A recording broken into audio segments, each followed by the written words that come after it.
So future educators, I will be introducing you to the basic concepts in assessment.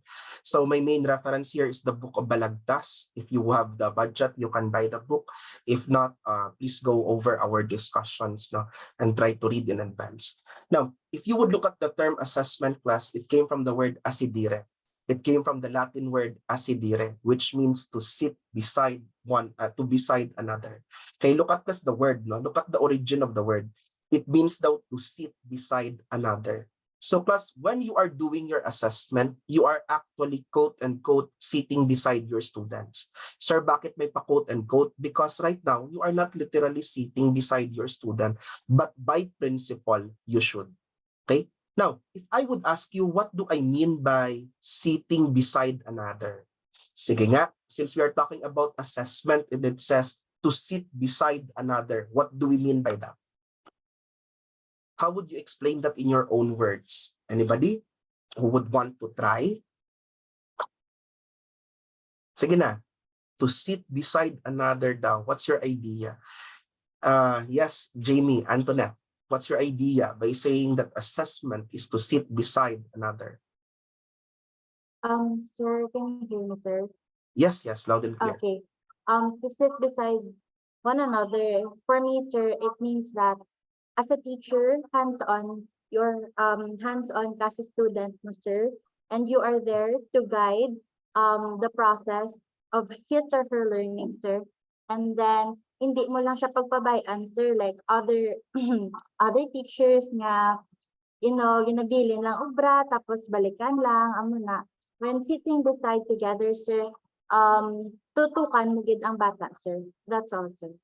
Okay, I captured two words there that I would love, hands-on and guide.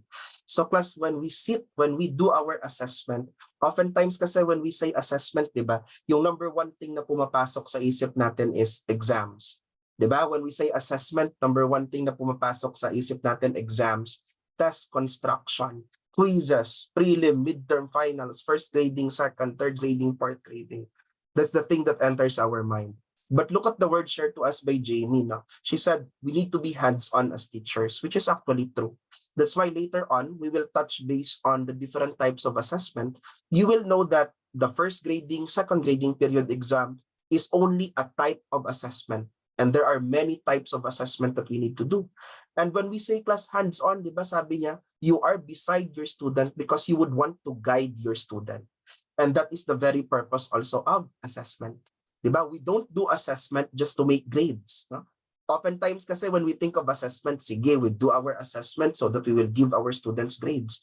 But that's not the intent of your assessment. Ha? Hindi po yan ang main intention ng assessment natin. The main intention of your assessment is to guide your students. In such a way that, for example, if your student failed the exams, you don't end as a teacher by saying, okay, failed ka, sorry, enroll ka na lang ulit next semester.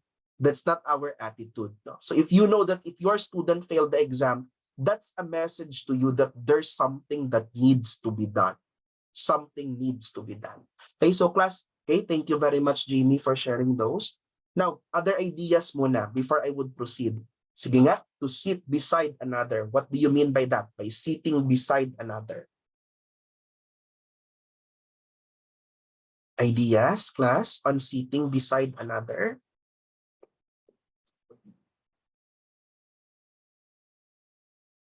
Okay, anybody who would want to raise their hand, you're free to raise your hands. Okay, let's take it for example. Sige, Salvado. Salvado, what's your idea on sitting beside another? Alvia? Sige na, you're free to talk. If ever anxious mag-talk, try lang yapon so that you will be able to develop that skill. Sige, yes, Alvia. Wala. Hindi na siya. Okay? Joven, let's take it from Joven. Yes, Joven.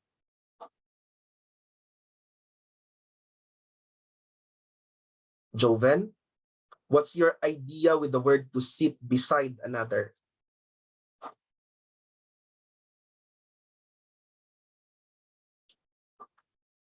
Why na may gasabat? Guys, am I still audible? Can you hear me? Okay, I can see that. Yes, Colette, Modesto, go ahead. To have a mutual relationship with that person, sir, and support that for the improvement of his or herself. Okay, so let's take the word mutual relationship. Aba, may ka-MU. Mutual relationship. And then what's the word that you mentioned? Uh, pakiulit nga, Miss Modesto, on the last part. You mentioned something there that I like. What was that? To support that person for his or her improvement, sir. Okay, to support the person towards improvement. Okay, let's take that word class. Now, mutual. It mentioned there mutual. When I say class mutual, hindi MU ha, na baka may relationship ka na kay student mo, no? Dealing with the relationship with your student is a challenging thing. So ethical side of it would be challenging on your end. But what she meant was that there should be a mutual agreement between the two of you that this is a teaching learning process. Okay, so dapat mutual. So hindi, for example, pwede that I'm talking here and then Apple and Ira and is just listening, staring blankly on the screen, but they do not understand what's happening.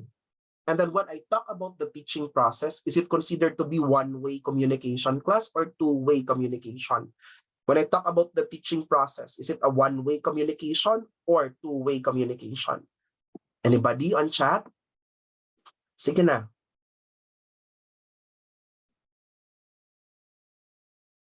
Class? Pag sinabi kong teaching, one-way nga ba siya or two-way? Yes, Mary Hart. Pwede mo sir luwaton sir. Kay Yes. medyo happy ka When sir. I talk about the teaching process, is it a one-way communication ba or is it a two-way communication? It's two ways sir. Na, it's two-way, di ba? So that's to support the idea shared to us by Colette, that by this Modesto, that it's a two-way process, it's mutual. So hindi class pwede that I will be the one talking here, you will be the one talking in your respective classes, and then your students will just be staring blankly on the screen because you will not be able to understand and you will not be able to assess if they understood, no, if they understood the topic that you are discussing. So tandaan nyo na later on, even how good a speaker you are, it is not possible for you to just talk and talk and talk for the entire 1 hour and 30 minutes or for the entire day that you're having your classes. Okay, class, hindi ka guest speaker, you ought to be a teacher, and a teacher elicits response from the students. Have you encountered teachers nga bisan tulog ka mo sa klase, sige lang gyapon wakan? May mga nasugataan ka mo nga mga amo sina, no? So class, that's not actually considered to be effective teaching, no? Do nag-react ka mo basi kay kamo ang nagatulog sa klase. Okay, so class, that's not effective teaching. Now, Colette also mentioned something that it gears toward improvement. And class, that's the purpose of your assessment. As I would repeat over and over again, when we talk about outcomes-based education, di ba class, somehow may misnomer, somehow may notion nga in OBE daw, nobody will fail. Have you heard of that? Have you heard of that people saying that in OBE daw, walang bagsak or walang failure sa OBE? Yes, that may be the case, no, if you would interpret it. But class, that's not the main intent. The main intent kasi of OBE is that whenever there is a problem, for example, we discussed topic 1. After topic 1 in science, I've noticed that 50% of my students are not performing well. That would mean, my dear students, that you would not stop there. Okay? Kung na-notice mo na 50% ng klase mo bagsak sa exam mo sa topic 1, you don't right away jump to topic 2. Instead, you would need to reinforce yourselves, no? Okay? You need to reinforce yourselves so that you will be able to improve what they know about topic 1. So anong pwede natin gawin? Pwede kang mag-remedial class, or before you go to topic 2, you need to reinforce again the topics on topic 1. Okay, that's the goal of OBE because we would want to have improvement. Our goal in OBE is not to just finish all the topics that are included in the textbook. Our goal is to make them master the basic topics so that they will be able to use it in their future endeavors. Okay, kuha? Okay, are you getting what I mean? Huh? So I hope that you will be able to imbibe that. And since we are learning assessment, in teaching, you are not supposed to be contented only with the poor performances of your students. Hindi siya class pwedeng makontento ka mo or mahambal ka mo nga, kay ang topic ko abi trigonometry. And in trigonometry, students usually fail. Hindi po pwedeng ganon. Ha? You don't say, it's normal in this subject that students will be failing, so never mind them, they ought to fail. That's not the kind of teacher that we are developing in. Now, if you would look at the term assessment, it's the process also of gathering quantitative and qualitative data. That's why, class, when I say assessment, assessment is not concentrated on grades alone. When I talk about assessment, assessment is not all about grades because it focuses on quantitative and qualitative data. Now, who can give me examples muna of quantitative data that we can get from assessment? Anybody who can give me examples of quantitative data that we can get for assessment? Sige na, example, teacher kita sa high school, and we have students that we are having assessment. Give me example of quantitative data in assessment. Sige na, it's okay to get wrong in the answers that you have. Quantitative data. Give me examples of quantitative data. Yes, Rachela. Did I pronounce it right? Rachela? Is it Rachela? Yes, I saw somebody made a chat. Scores. Yes, your scores are quantitative. So when I talk about exams, tama, Alina, that's considered to be quantitative. When I talk about your scores in demonstration, that could be quantitative. How about qualitative, class? When I talk about qualitative assessment, what could be examples of qualitative assessment? Anybody? Sige na, based lang sa mga experiences ninyo. Essays. Okay. You somehow you have a point here. Sige, what else? What else? Questions. Okay. It's not FDG, it's FGD. Focus group discussion. Yes, it is FGD. Performance task. Notes from the classroom. Okay.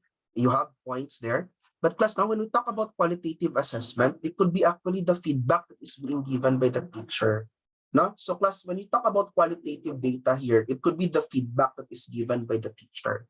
Now, point for example, I am asking you, for example, to memorize a Bible verse. Okay, for example, we are having a values education class. I'm asking you to memorize a Bible verse. Point, for example, John 3:16. Okay? And then you have this student, the student recited well. So, ano nga John 3:16? Anybody who can recite to me John 3:16? Do ako yung lang nalipat sa John 3:16. Anybody who could remind me on John 3:16? Sige, Alina, go ahead.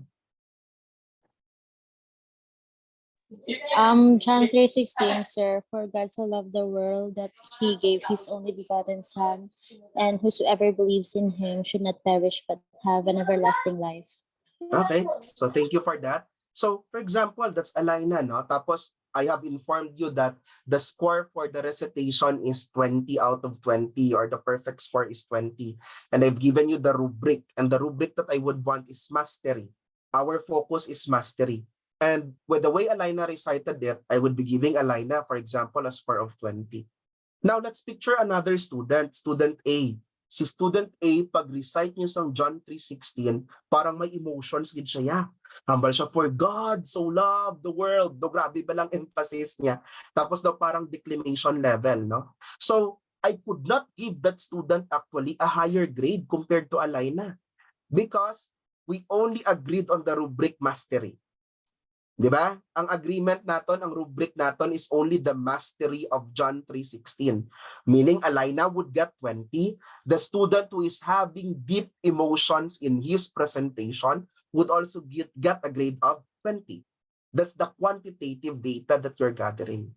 But since you've noticed that si student parang nag-extra effort gid, no? Nag-extra effort gid siya nga para may emotions ang iya nga John 3:16, you can actually give a qualitative feedback to that student. So you can tell that student, I have noticed that you have placed emotions in your output. Okay? We appreciate the emotions that you have shared regarding the Bible verse.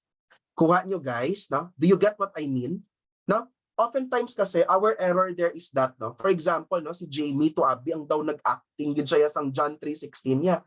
Sometimes you will be inclined, sige, let's give Jamie a grade of 20. Si Alina, let's give her a grade of 18 kay daw wala to siya emotions. That's wrong. Because the rubric that we have agreed on is only the mastery. So what's important is, as long as they can memorize, they should get a perfect score if that's the rubric that you have given them. But since you have noticed that Jamie exerted additional effort, pwede ko siya i-commend and then I will be giving her a qualitative feedback. Are you getting what I mean, my dear students? Okay, I hope you're getting what I mean, huh? So because that's the common concern that we have sometimes, no? We have a tendency to rank our students inside the classroom rather than giving them the scores that they actually deserve. Diba? If, for example, if you're looking at your students who would be having verbal or oral presentations, the tendency is that, though gina-adjust mo ba lang score, for example, student number 1 did well, and hindi student number 2 performed well than student number 1, the tendency is that you would reduce the grade of student number 1 so that student number 2 would get a higher grade.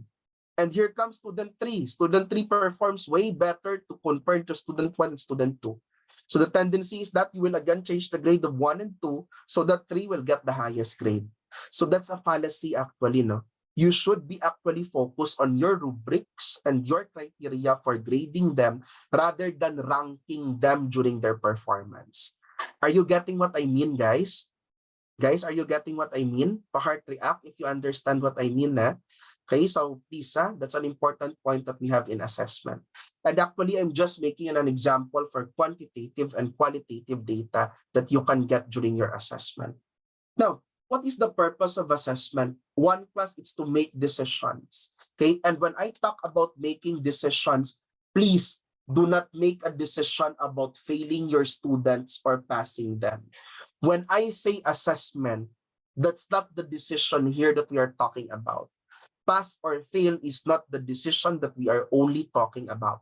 We are actually trying to make a decision on how to improve our instruction, how to improve our delivery, and what are the areas that we need to strengthen in our instruction and delivery.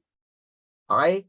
Kaya kung maghambal kita assessment, when we talk about assessment, oftentimes we say, okay, let's pass it, let's pass him, let's fail him. That's not about it. Okay? Your goal actually is, for example, I did an assessment, and then I found out that my students in mathematics, for example, or let's say, for example, my students in Filipino does not understand what is unlapi, gitlapi, at saka hulapi. Okay? They know what are pang-uri, they know what are pang-abay, pero hindi nila alam kung ano yung unlapi, gitlapi, at saka hulapi. Therefore, that would give me as a teacher an idea that I have a decision to make, that I need to reinforce my topic on the unlapi, gitlapi, and hulapi. Okay, so that's what are the decisions that we're making. And then plus assessment would also help us determine the impact of curriculum and instruction to the students. Now, for example, now some of you here are level 2 students. No, most of you here are actually second year students. I can see first year students on the list and third year students. So since you are a second year students, there are expectations already from you that you should have already learned the basics of education because of the subjects that you had. Let's say, for example, you will become a third year and the fourth year student, and then by the fourth year, you still don't know what are the principles of teaching. By fourth year, you don't understand what are the different types of assessment.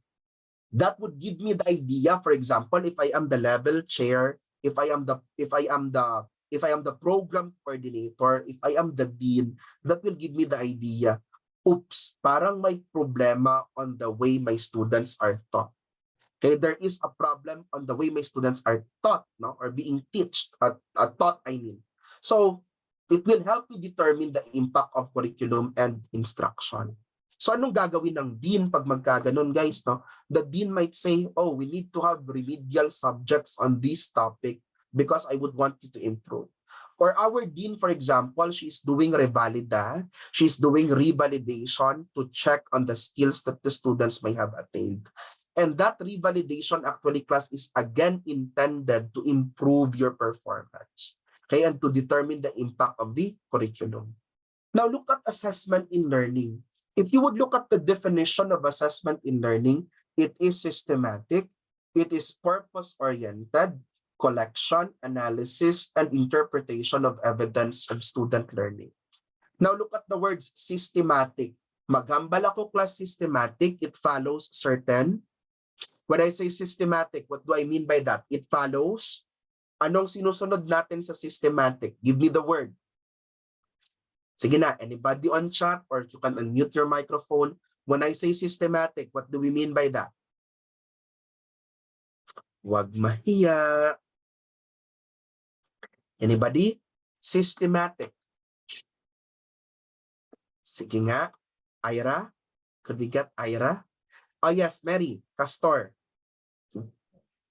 Systematic, sir, is the step-by-step process. Okay, you captured the two words there. When I say systematic, it follows a process. It follows steps. It follows steps. So hindi siya class pwede na I feel ko mag-exam today. Number 1. Hindi pwedeng ganon. It needs to have a process. So when I say process class, it needs to be aligned with our learning outcomes. It needs to be aligned with our learning outcomes. Okay, I'm so sorry what happened there. Here. It should be aligned with our learning outcomes. Okay? So hindi class pwede halimbawa, no, it's day 1 of our class and then we're talking about the basics of science and then I will give you an exam on chemical equations and then I will give you an exam on substitution of formula in the chemistry. Hindi pwede. Okay? Hindi pwedeng ganon. So, yeah, John here has a point. It should be done or acted according to a plan. There's a plan. And that lesson plan class, that plan would actually go back to your course outcomes, that would go back to your program outcomes, and then your desired learning outcomes. Now, since I've mentioned about these outcomes now, so for example, if you are in secondary education, okay, let's say for example, we are in secondary education, class may tinatawag tayong outcomes in the education, no? Or sorry, let's pick na lang a college degree. Let's say for example, that we are teaching students in the Bachelor of Science in Education. Okay, in education. So class, you have your program outcomes. Pag sinabi kong program outcomes, what is the goal of the entire BS Ed program? Okay, what's the goal of the entire BS Ed program? Then class, you have your course outcomes. No? Pag sinabi ko namang course outcomes, what's the goal of the specific subjects? What's the goal of the specific subject? And then class, you have your desired learning outcomes. So you have your desired learning outcomes or your DLOs, plus your desired learning outcomes naman would be specific on the lesson that we have. Okay, it will be specific on the lesson that we are having. So for example, if I am teaching chemistry class, I will not be grading you, I will not be assessing you on how you evaluate the formula x squared minus y squared. If I am teaching Filipino, I am not supposed to evaluate you or assess you on how you understand an English story. Okay, because that is not the goal of my Filipino class. So again, when we talk about the process of assessment, it is process inclined. Okay, it is systematic because it follows a process and then steps. No? Others here are saying it is organized and structured. Yes, systematic method must be done according to a fixed plan. Okay, so systematic method, that's true. The word there fixed, no, may be argued. So iba siguro mahambal nga there are plans that needs to be flexible. But I also understand nga ginbutang mo siya nga fixed. So class, there are fixed goals that we need to attain. Okay? But from time to time, we also adjust these goals depending on the needs of our students. Now look at that purpose-oriented. And I have mentioned to you, it is guided by your desired learning outcomes. Okay? It is guided by your desired learning outcomes. And then class, you collect, you analyze, you interpret. Maghambal kita nga collect, no? Maghambal kita nga collect. For example, you had your examination. When you give your exams, di ba, after that, if you're doing it manually, you will check it, and then you will get the scores. Now, look at that. Your role as a teacher does not stop there. Okay? Your role as a teacher does not stop there. Because after you collect, pag alam mo na yung scores ng students, do not say, wow, ang tataas ng score ng students ko. Let's be happy because their scores are very good. No, it does not end like that. You need to analyze and you need to interpret. You need to analyze. what items now, what items will be good, what items are nice, or what items can be included in the next examination, what items need to be improved, what items need to be deleted. Okay? In other words, class, parts ng analysis is what you refer to as your item analysis.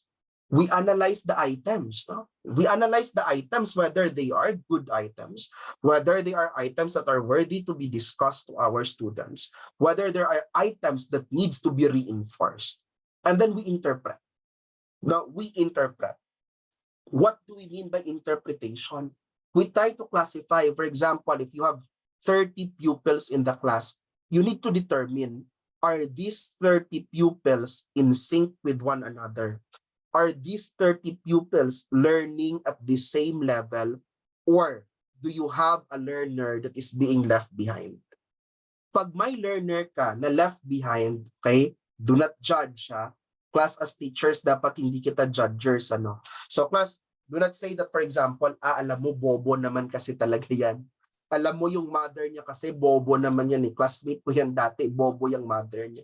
Kaya siguro bobo din yung Okay, have you heard comments like that, 'di ba? Yung mga parang kwentong alam niyo na. So, you do not do it like that. Instead, you would know that if you have a learner that is being left behind, you would need to reinforce that learner. You would need to reinforce that learner. Kasi class, if you would not remediate, if you would not do remedial sessions to that learner would continuously be left behind. Okay? Halimbawa, lesson 1 pa lang, nakita mo parang flunker na siya. Pag pababayaan mo yan, class, lesson 2, lesson 3, lesson 4, forever na yung magle-left behind. Okay? Forever na yung dragging yung learning process niya. Kasi lesson 1 pa lang does not understand na tuloy-tuloy na yan papuntang lesson 2, lesson 3, and lesson 4. Okay? And take note that you are collecting evidence of student learning. Now, class, when learners enroll in the institution, the purpose why they are enrolling in the institution is that they want to learn. Obviously, ba? You went to school not for you to be punished, but you went to school because you would want to learn. And if they are not learning, you need to do something in order for you to make informed decisions relevant to the learners. Okay? Now, what do I mean by informed decisions? Diba? When you say informed decisions, you have a basis. You have a basis on the decision that you are making. Oh, for example, just for example, let's pick, for example, student John. If we have student John in the class and then John is talking, during class, John is very participative. Kumbaga, parang siya yung bida sa klase. Siya yung parang stars ng klase natin. But during exams, you notice that John's performance is poor. Okay? John's performance is poor. So you already have a basis that there is a gap in his learning process. Take note of the term I used. There is a gap in the learning process. I did not say that John is a poor performer. I just said there is a gap in the learning process. Which means that John could understand the topic when you are discussing it. But by the time that you are having your exams, how come na hindi niya ma-recall? How come that he forgets the topic? Meaning there is some problem that we need to address with John. Okay, because there is a gap in the learning process that he is having. Okay, meaning class, that gives us an idea that we need to do something about John. We have an informed decision. Okay, we have an informed decision. Class, pag sinabi nating informed, you have a basis, and then you also have all the facts, you also have all the observations before you come up with a conclusion. Okay? So that's one thing. That's the purpose of assessment that we have. And then class, it is also used as evidence on student learning to further promote and manage learning. Now, one important thing here that we need to remember for promoting and management of learning is that we should continuously do feedbacking. Okay? For example, nag-quiz tayo sa Canvas. Isang feature kasi class ng Canvas, I can hide actually your scores so that you will not be able to see it. Now, why are teachers doing that? Because if students are able to see their scores, tapos itong isa na parang perfect, for example, may quiz na 30 out of 30. Tapos may isa naman class na gustong maging Jose Rizal sa maling pamamaraan, Jose Rizal sa maling pamamaraan, anong sasabihin? Sasabihin na, uy, 30 ako out of 30. Do you want to know my answers? Okay, let me share to you my answers kasi perfect ako. So class, for some reason, that's the reason why we are hiding the scores in Canvas.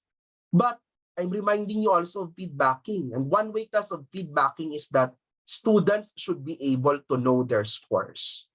Again, students should be able to know their scores. So let's take, for example, student B. Si student B, class, aral ng aral, tapos kuha ng exam. Di niya alam ang score niya. All this time, student B will think, I think I'm doing well because I studied hard. Okay, I think I did well because I studied hard, but without him knowing the scores. But if you as a teacher is doing the feedbacking, student B will be able to realize, hala, bakit 20 lang ako out of 50? I studied well naman. Okay? At least student B will be able to reflect, uy, baka may problem on the way that I'm studying my lessons. So, my dear future educators, the purpose of your assessment is to promote and manage learning. And when I say promote and manage learning, you don't make it as is, no? Hindi pwede na, for example, magbibigay lang ako ng grade. Halimbawa, nagpasa ng requirement si RG. Tapos sabi ko, uy, pangit ang requirement, 50 lang to out of 100. Nag-submit naman si Ira, uy, may color, sige, 70 out of 100. Hindi pwedeng ganon. Dapat I should be able to give RG a feedback, no? And I will tell RG na, hey RG, ito po yung area na dapat mong improve. Okay?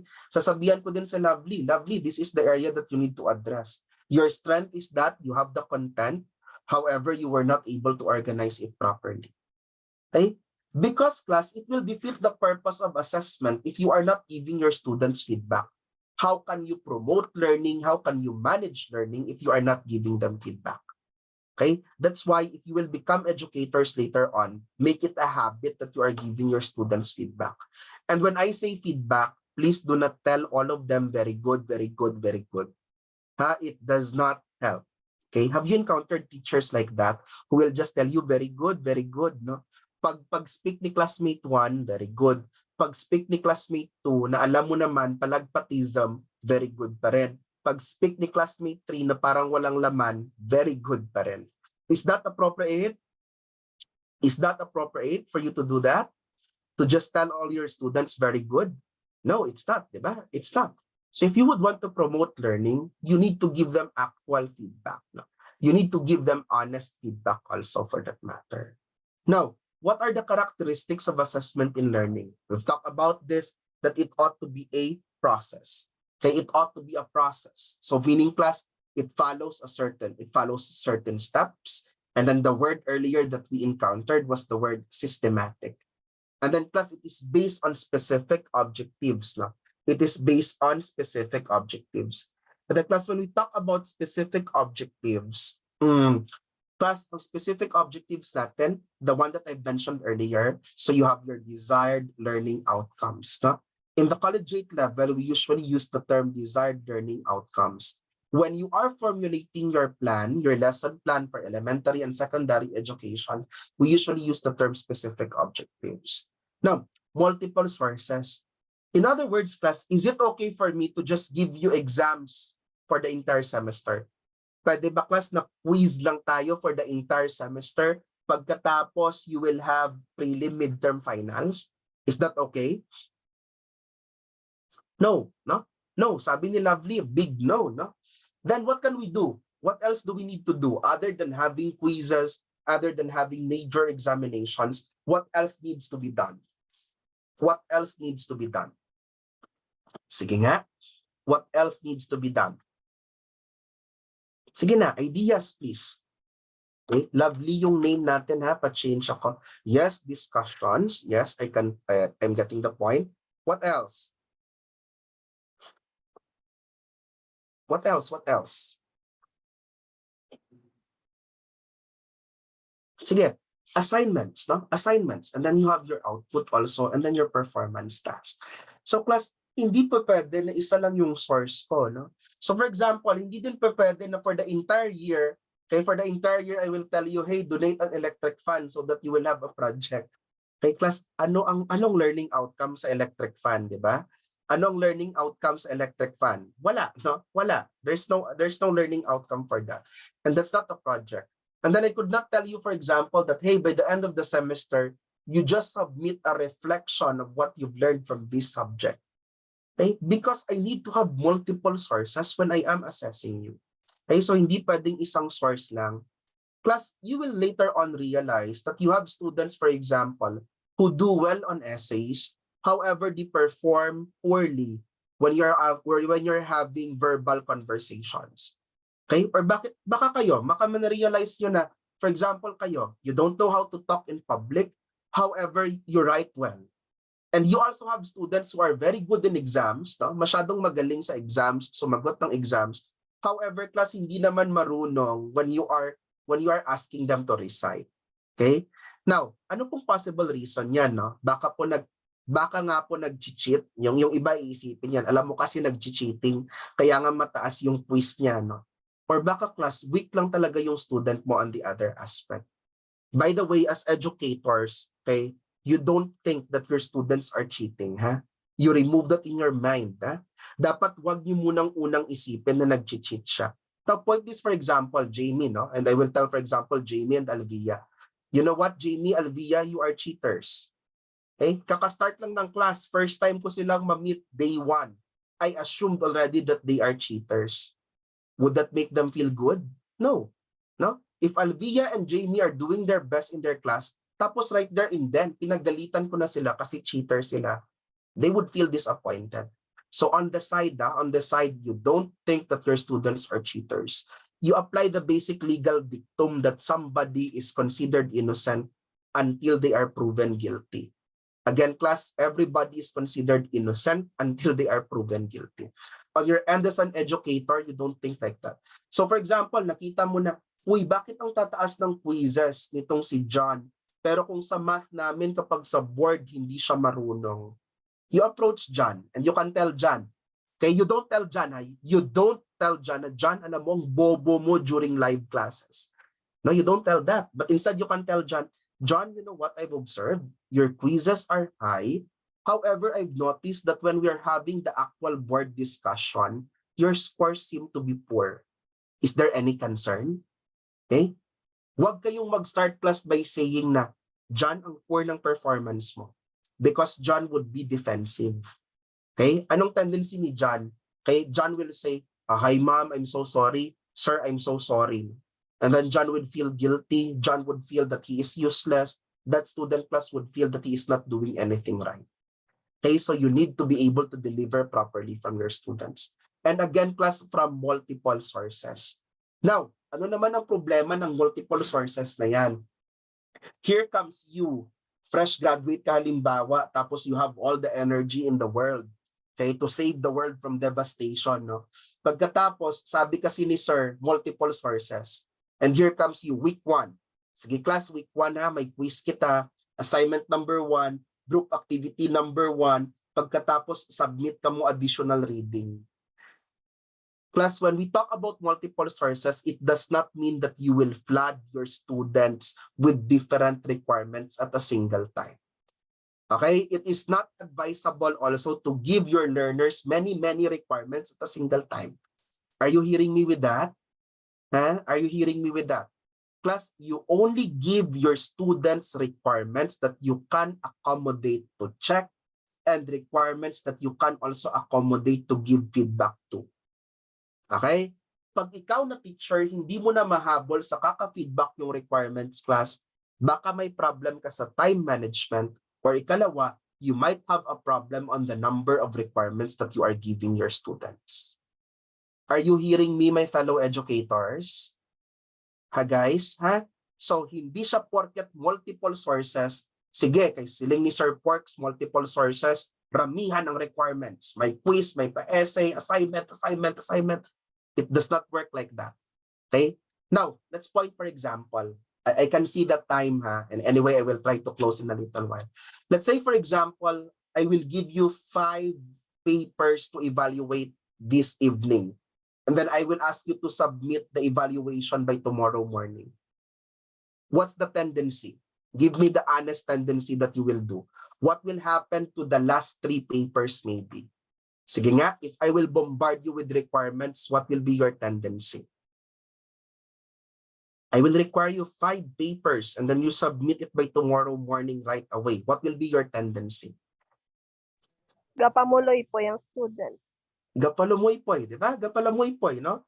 Tapos, gadamo pa sa lasang estudyante, no? Kahit, for example, gaobra siya sang third nga paper, siguro daw tanan nga buyayaw, ginahambali sa maestro niya, no? Pagkatapos, the tendency is that's the word, the low quality ang outcome.